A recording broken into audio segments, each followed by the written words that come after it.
Advogado, graduado em Direito pela Universidade Estadual de Londrina, pós-graduado pela Escola do Ministério Público, coordenador adjunto do curso de Direito da Unifil, professor de Teoria Geral do Estado, Direito Constitucional, Processo Constitucional e Direitos Humanos. Membro do Núcleo de Articulação sobre a Justiça Restaurativa de Londrina, tem palestrado na área de Direitos Humanos sobre os direitos fundamentais, a ressocialização dos internos e a discussão da redução da maioridade penal. Com vocês, professor doutor João Ricardo.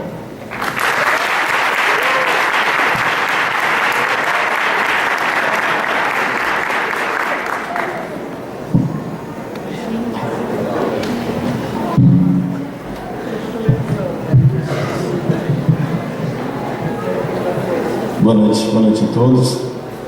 Tenho que abaixar aqui porque sou baixinho.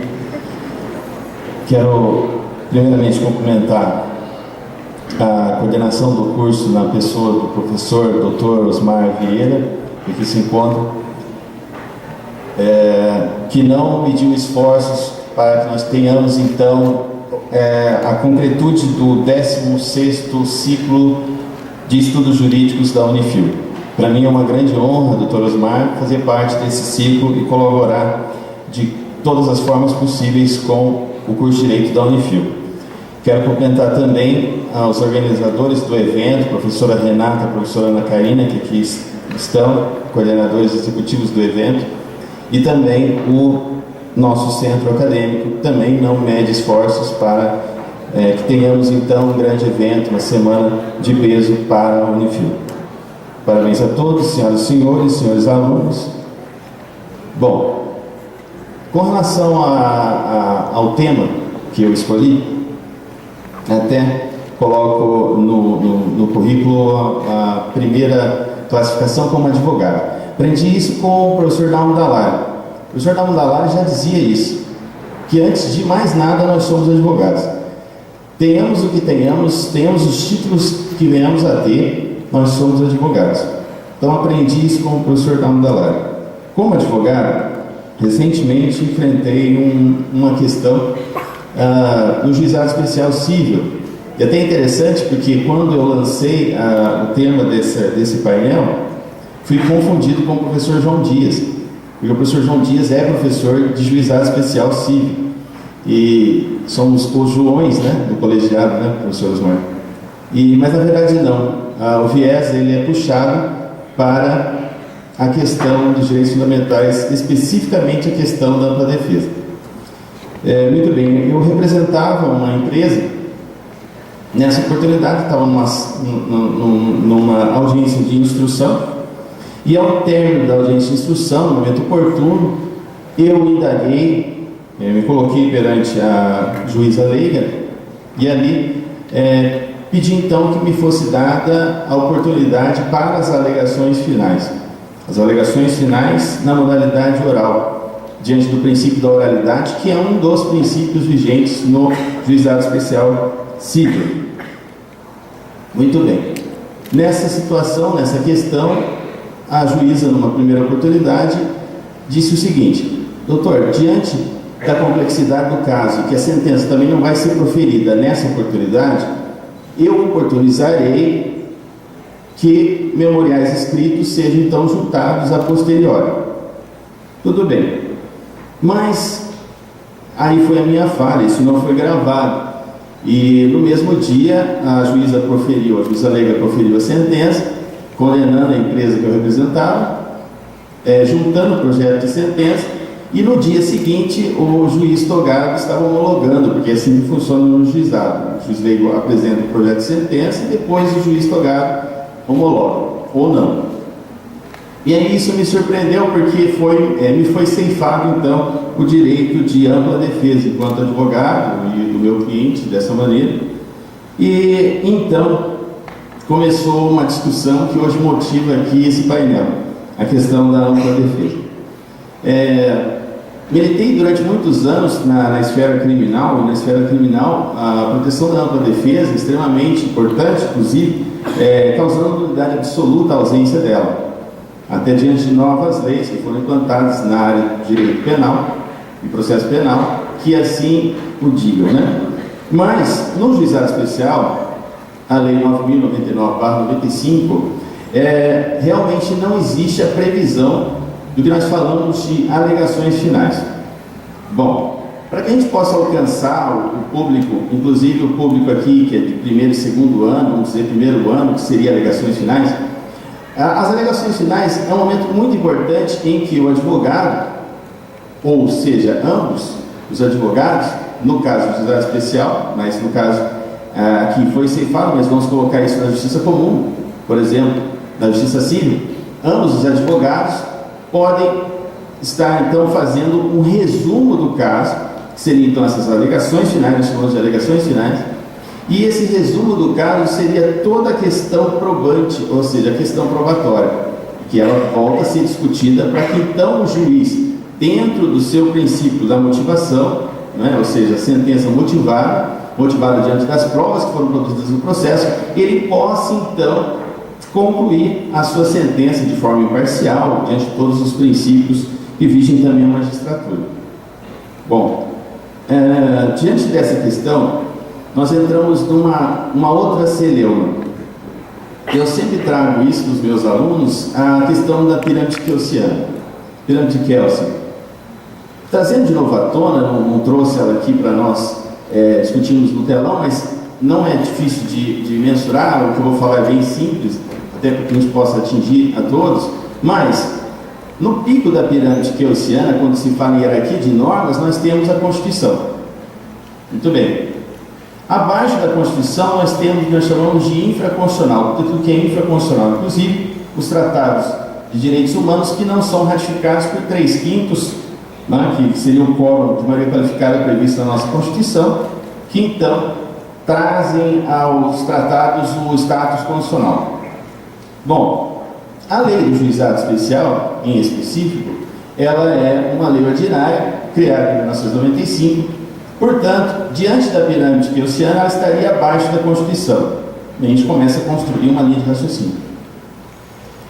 A Constituição, em seu artigo 5º, fixa os direitos individuais, direitos esses fundamentais que, por sua vez, são direitos humanos de caráter nacional.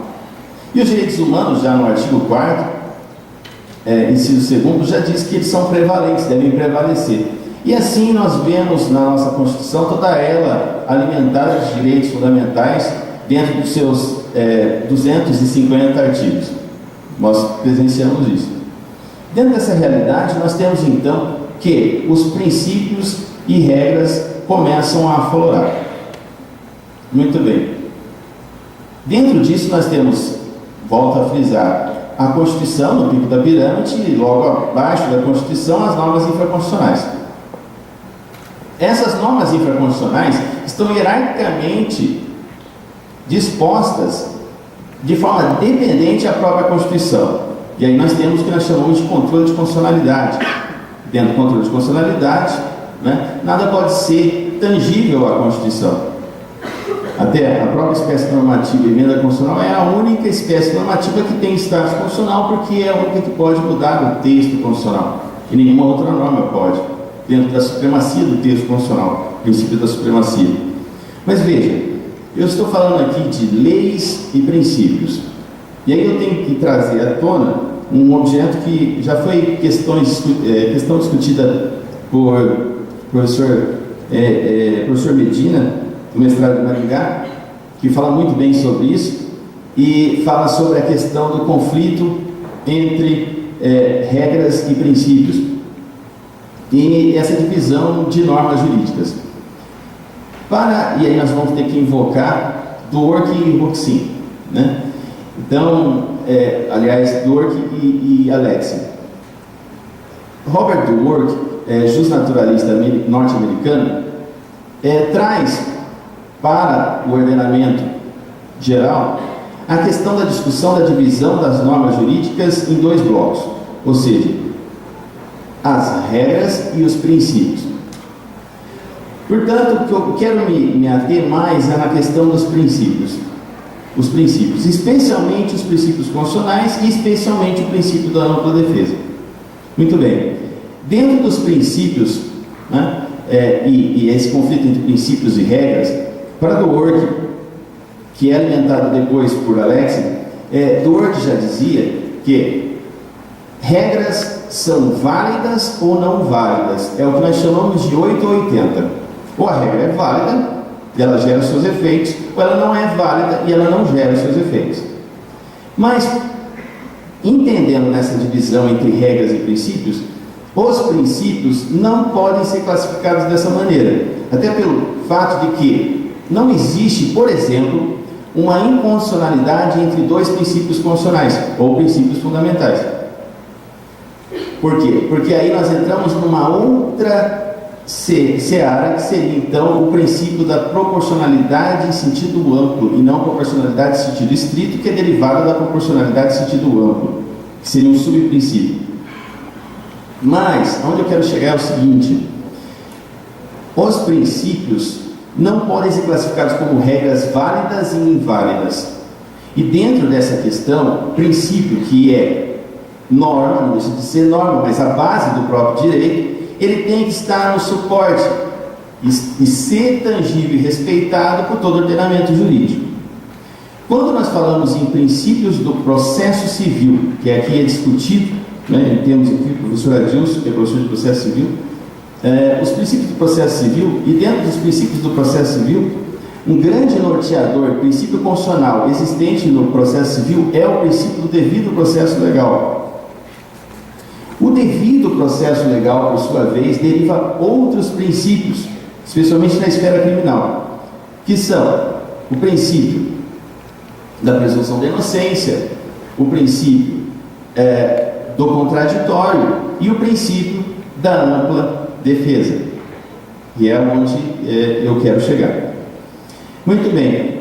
Então, naquela oportunidade, aquela juíza acabou ceifando esse direito, então, do meu cliente, então, de estar garantindo o seu próprio direito individual enquanto direito fundamental, que é o direito à ampla defesa. Muito bem. Mas não é simples assim. Isso poderia dizer, então, que estaria caracterizada ali uma nulidade absoluta. Não é? Mas não.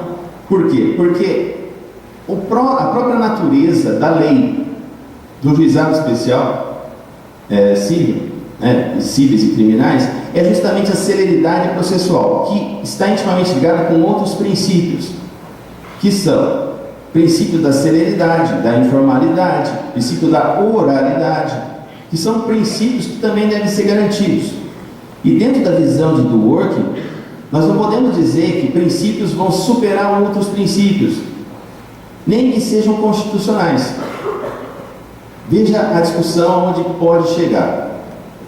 Na pirâmide keyssiana, não se fala em princípios, mas se fala apenas em regras. E na questão de regras, é possível entender uma certa hierarquia entre elas.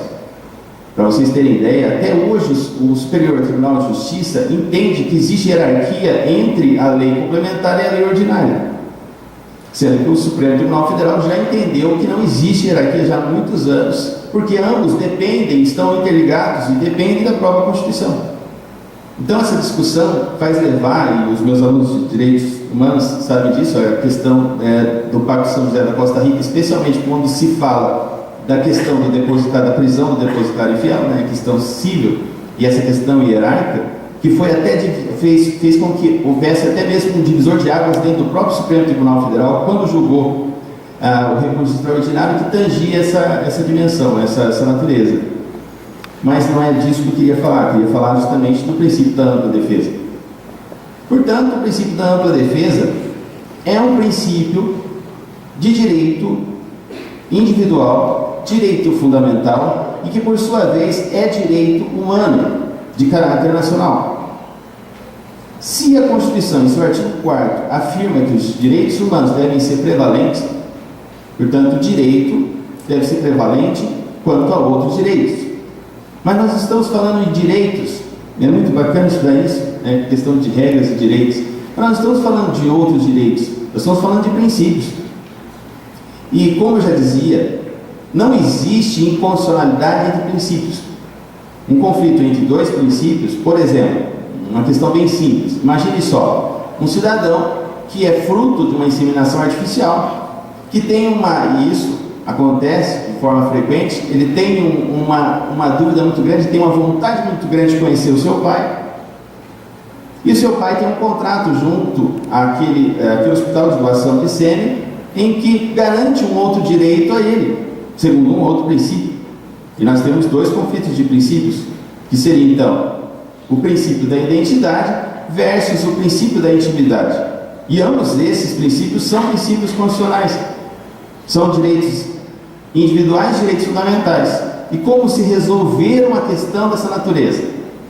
E digo pior, se eu melhorar esse exemplo e colocar que o indivíduo, aquele fruto de inseminação artificial, nesse caso específico, ele precisava de uma doação de uma célula-tronco, possivelmente seu pai teria, mas ele não conhece a identidade do seu pai, que é preservada por um outro direito fundamental, um outro princípio fundamental, que então faz questionar, levantar uma questão dessa natureza.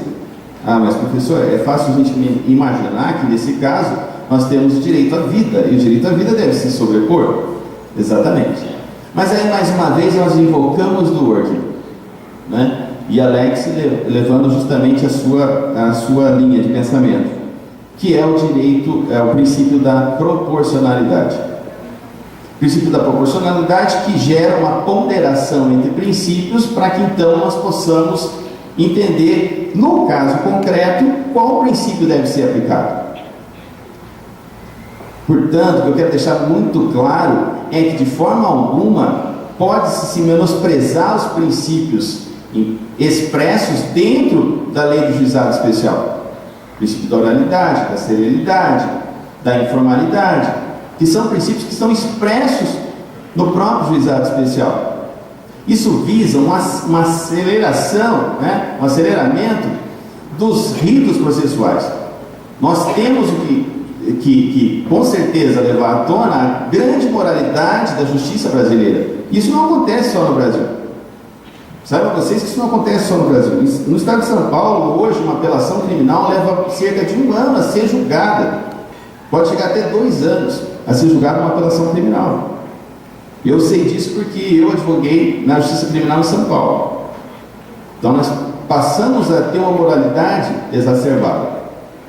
Mas, diante disso, é criado um grande instrumento, e eu fico muito feliz porque quando ele foi criado, eu era estudante de Direito e eu participava de uma semana jurídica, e nessa semana jurídica estava Júlio Fabrini Mirabete comentando o juizado especial criminal.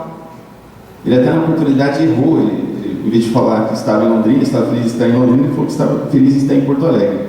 Isso é muito normal, né? Porque o palestrante ele vive, né? Pode acontecer daqui a pouco o Valério aqui, depende de errar a cidade onde ele estava.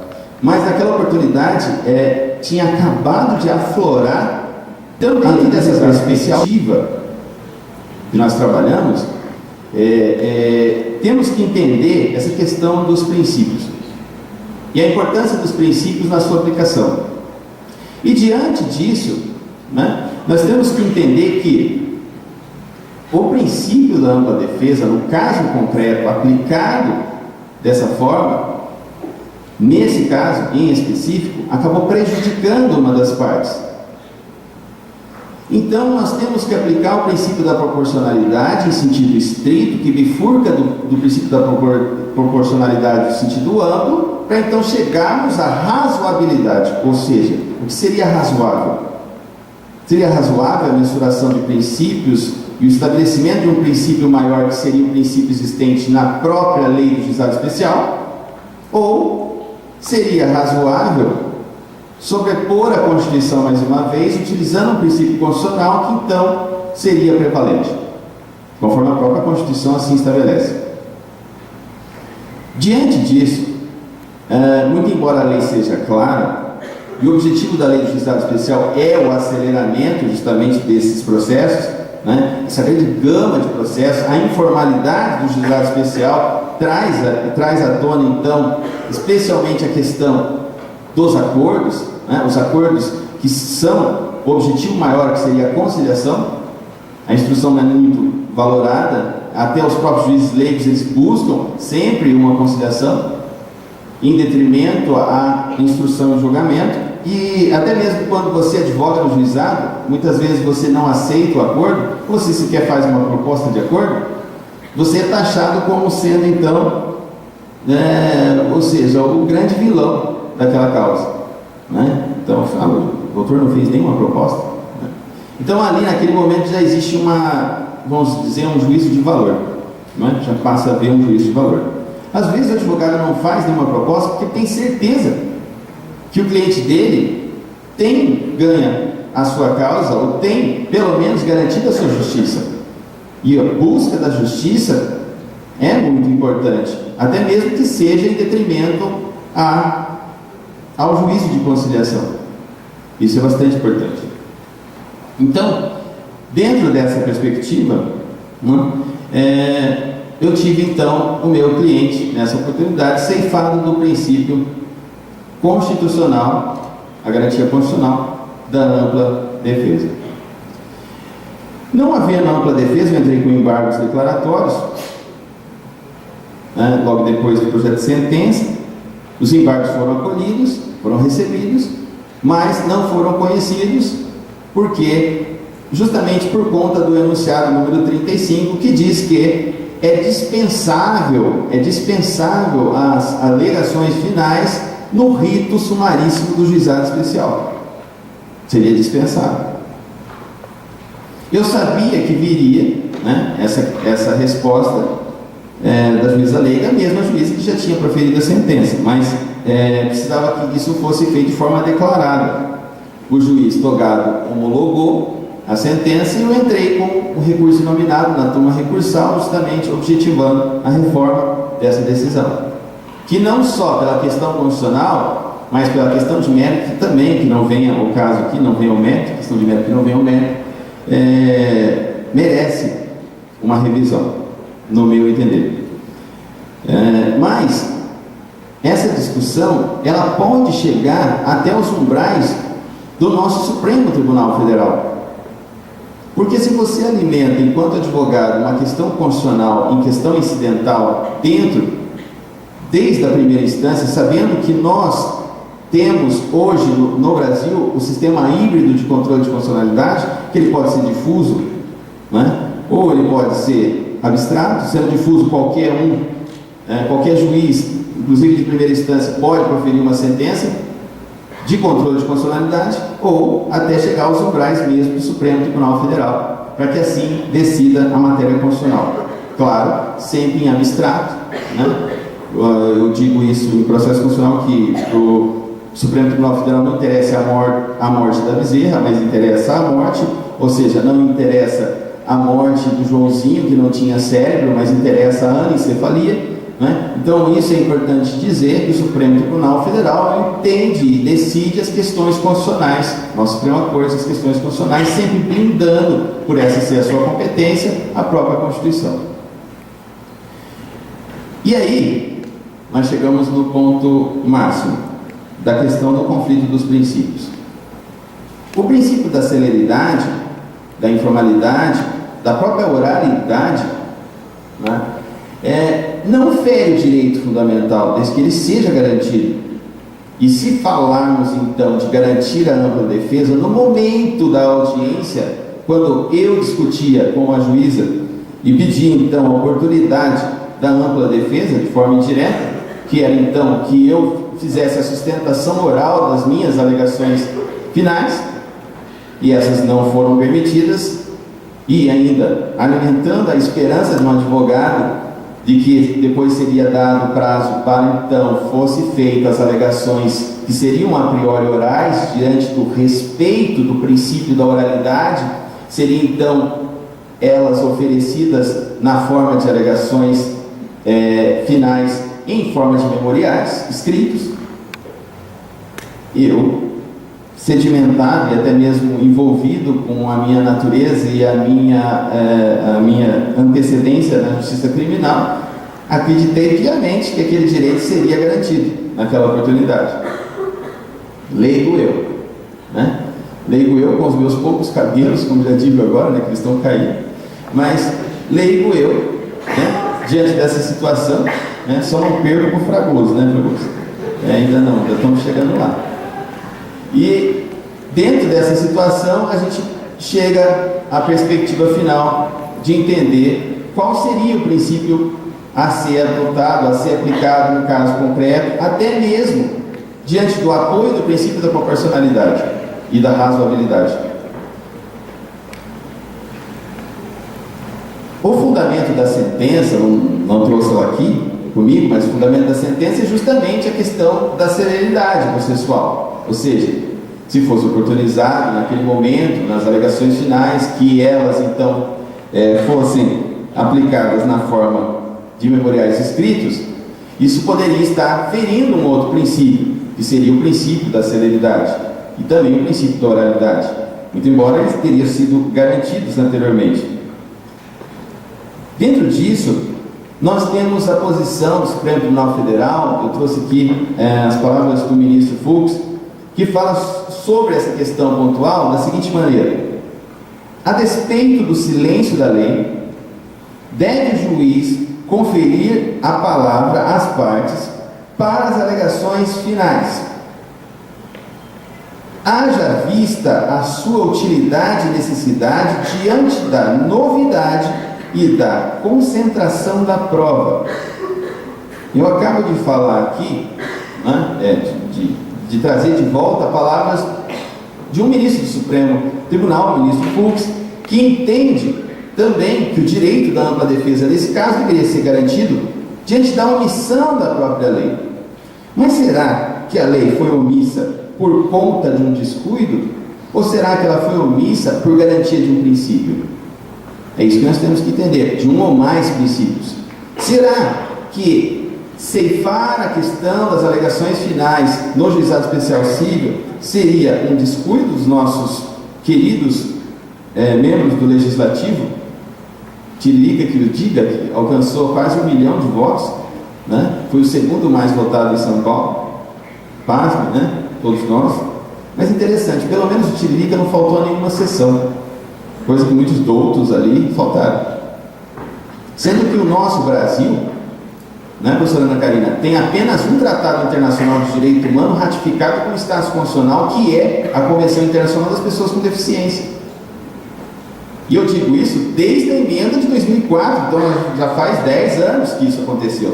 E nós só temos um tratado internacional que foi ratificado por 3/5 das duas casas. Muito embora seja feito em votação dupla, as duas casas, turno e retorno, 3/5 é uma maioria muito difícil de alcançar. É uma maioria qualificada muito difícil de alcançar no nosso Congresso Nacional. E a gente vê isso acontecer, né? A gente vê isso acontecer. E quando se fala em direitos humanos, devido ao processo legal, diz assim: ninguém será privado da liberdade dos seus bens sem o devido processo legal. Muito bem. O devido processo legal é a raiz de subprincípios os quais têm o mesmo grau de importância, porque direitos fundamentais, não existem direitos fundamentais mais importantes que outros direitos fundamentais, porque eles são fundamentais, e vem essa questão, que são os princípios da presunção de inocência, o princípio do contraditório, o princípio da ampla defesa. Ampla defesa essa, que é essa defesa que não deve se esgotar em outros princípios, como o princípio da celeridade ou o princípio da oralidade. Por quê? Por que isso? Porque a ampla defesa, ela deve, acima de tudo, buscar o senso de justiça e a segurança jurídica. As nossas decisões de hoje, saibam vocês, estudantes de direito, elas são desprovidas de segurança jurídica. Muitas questões que são debatidas nos tribunais, a gente vê isso, o professor Marcelo vive dizendo isso, né, vários casos aí nos nossos tribunais, de que nós vemos decisões que são totalmente taxativas, decisões que são alimentadas de um poder que a própria Constituição dá aos magistrados, de inamovibilidade, redutibilidade, de vencimentos, e são garantias fundamentais da magistratura. E nós vemos então juízes, dentro do seu senso de motivação, o seu livre convencimento motivar, trazer à tona questões que são totalmente distorcidas do senso de justiça. Já dizia isso o meu pai, que é especialista em tribunal do júri, e ele parou de advogar justamente senão ele ia morrer de tanto sofrer com injustiças que aconteciam. Ou seja, é difícil você ver a lei existir, a lei perdurar, a lei gozar de presunção relativa de constitucionalidade e essa mesma lei não ser cumprida, muitas vezes.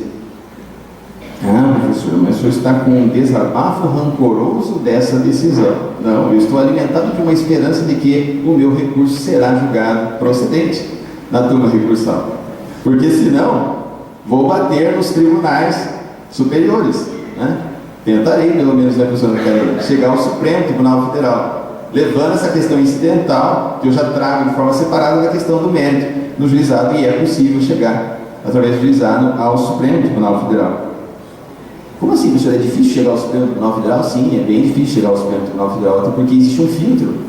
E esse filtro, muitas vezes, não permite que o advogado chegue até o Supremo Tribunal Federal no controle difuso de constitucionalidade, em grau de recurso, que é através do recurso extraordinário. É bom vocês saberem que, quando se fala em um recurso extraordinário, esse recurso extraordinário é um só, num emaranhado de outros recursos que ficam sobrestados. Portanto, um recurso extraordinário ele é analisado e outros recursos ficam sobrestados, aí 200, 300 recursos ficam sobrestados, dependendo dessa solução ou dessa resolução do Supremo Tribunal Federal. E muitas vezes o Tribunal Federal não vê a questão como sendo aquela que era alimentada pelo recurso extraordinário, e todos os outros 300 recursos extraordinários sobrestados são também julgados improcedentes, sem sequer ter sido analisados pela Corte Suprema. Devo cumprimentar nesse momento o professor Valério Mazzuoli, que aqui se encontra no plenário, né? Muito prazer em revê-lo, que vai ter o nosso painel agora, logo em seguida, e não perco o professor Valério Mazzuoli, que eu vivo citando nas aulas nossas de Direitos Humanos, né? Os alunos sabem disso. Mas, diante dessa perspectiva, nós temos um conflito de interesses, só que dentro desse conflito de interesses, que não deixa de ser um conflito entre princípios, sendo que existem princípios constitucionais e princípios não constitucionais, princípios legais, mas são princípios, e se são princípios, já dizia do Orque que não há de se falar como se aplica a regra de válida ou inválida, porque o princípio é válido, o princípio é a base do próprio direito. E dentro dessa realidade nós temos essa distorção, que chega então à questão: o que mais vale? Será que mais vale calar-se diante da justiça ou da injustiça? O in entre parênteses, né? Muitas vezes a gente pode colocar o in e depois a justiça fora dos parênteses. Então, na verdade, alimentar vocês, estudantes de direito aqui, não só com o legalismo, não só com os ideais legalistas, mas também justnaturalistas. A busca aqui não é romântica da justiça e do senso de justiça, sendo que a questão da segurança jurídica não está só atrelada à questão legal ou legalista, ou constitucional ou constitucionalista, mas está ligada ao senso de justiça, à busca da justiça. Portanto, devemos refletir, não sou eu aqui, o senhor absoluto para dizer se é ou se não é questão a se discutir de que eu estou certo ou errado. E nós, professores, né, professor Osmar, nós aprendemos muito com os alunos, todas as aulas, eu sempre falo isso, nós aprendemos com vocês, estudando com vocês. Então nós vemos que eu não posso dizer aqui, como o senhor absoluto disse, e nem citando o ministro Fux aqui, com relação a esse mesmo posicionamento diante da ausência da previsão legal das alegações finais, que isso seria uma verdade absoluta a ser sobreposta por um princípio constitucional, direito individual, direito fundamental, portanto direito humano, de caráter nacional, que é o direito fundamental à ampla defesa. Então, senhores, deixo aqui para vocês alunos de direito, e vocês vão enfrentar muito isso. Logo que se formarem, logo que passarem no exame da ordem, nós temos aprovado o exame da ordem aqui, parabéns aos alunos do 5º ano, aí já se manifestaram. Mas vão enfrentar muitas injustiças, mas o que eu digo a vocês é que não desanimem, de forma nenhuma desanimem, continuem a luta, porque acima de tudo, como eu dizia lá atrás, e como o professor Dalmo Tavares já citava antes, que mais vale colocar no seu currículo, em número 1, que você é um advogado, que todos os outros títulos que você venha a ter, que você deve honrar acima de tudo a justiça. A justiça no caso concreto e a justiça no caso abstrato. Muito obrigado.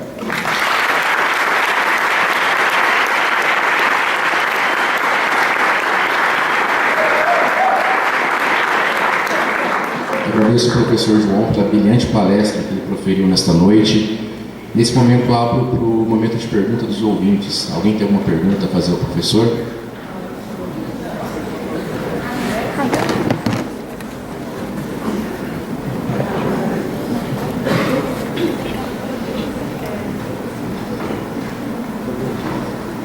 Boa noite, professor.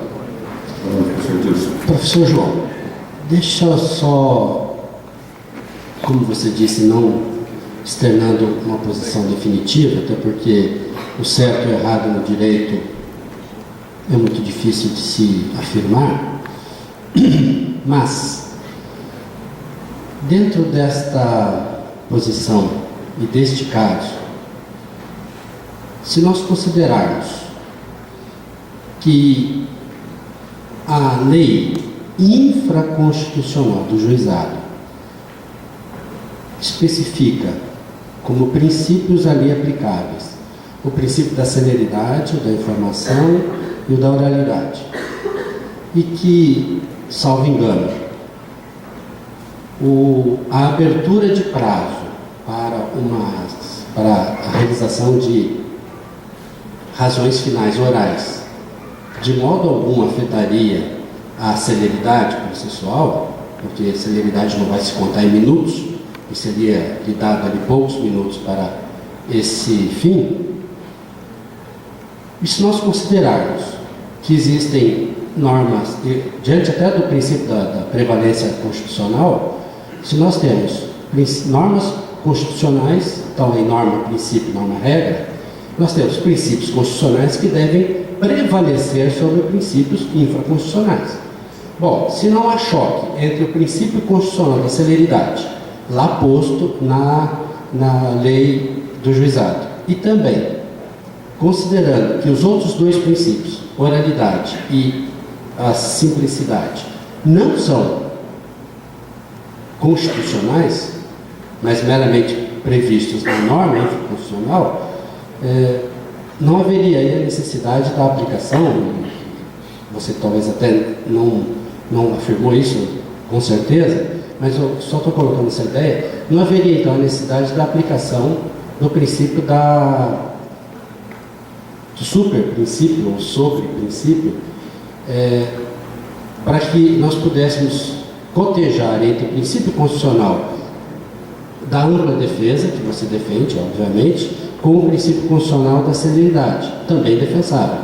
Então, como não há nesse caso específico, se for dado ao advogado o direito a realizar as razões finais verbalmente, nós teríamos então, de um lado, o princípio constitucional da ampla defesa e de um outro, dois princípios infraconstitucionais, oralidade e simplicidade.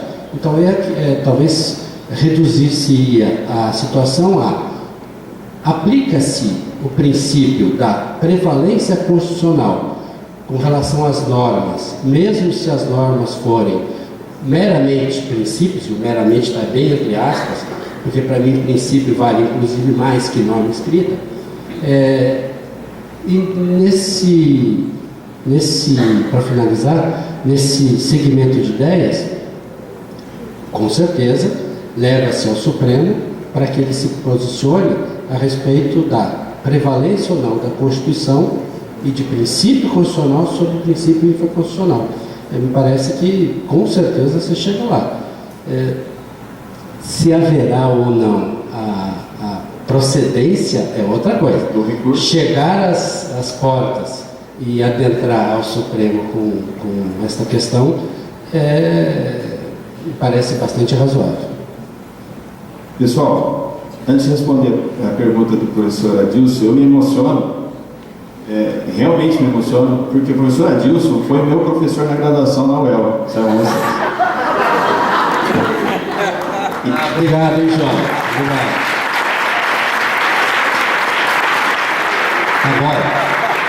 Agora você vai ter que dar direito à réplica. Ele era um garoto muito precoce, fez a faculdade aos 15 e eu também era muito precoce, fui professor aos 28. A diferença é só 13 anos. Né? Ou 12, né, João, se eu não me engano. Ele me salvou das lágrimas aqui agora. Mas, o professor Adilson era nada mais, nada menos que o meu professor de Direito Constitucional da UEL. Então, se eu aprendi Direito Constitucional no início do gatinhar dos direitos fundamentais, foi com o professor Adilson. E eu ouvi essa consideração dele agora para mim, eu digo algo que eu ouvi do nosso grande mestre, professor Adilson, José Afonso da Silva, que fez uma sustentação oral em um dos congressos do DCC recentemente, falando sobre questões de controle de constitucionalidade, numa palestra do também não ilustre professor da PUC, Pietro Alarcon, e ele sustentou essa questão do controle de constitucionalidade discordando em plano, não sei se a professora Ana Karina estava nessa oportunidade, mas discordando de forma muito clássica, sendo que todos nós aqui estudamos com José Afonso da Silva, direito positivo, né? Constitucional positivo, e depois, no final, professor Adilson, as considerações do professor Pietro Alarcon, que é colombiano e não brasileiro, ele disse o seguinte: escuto e apreendo. Muito obrigado.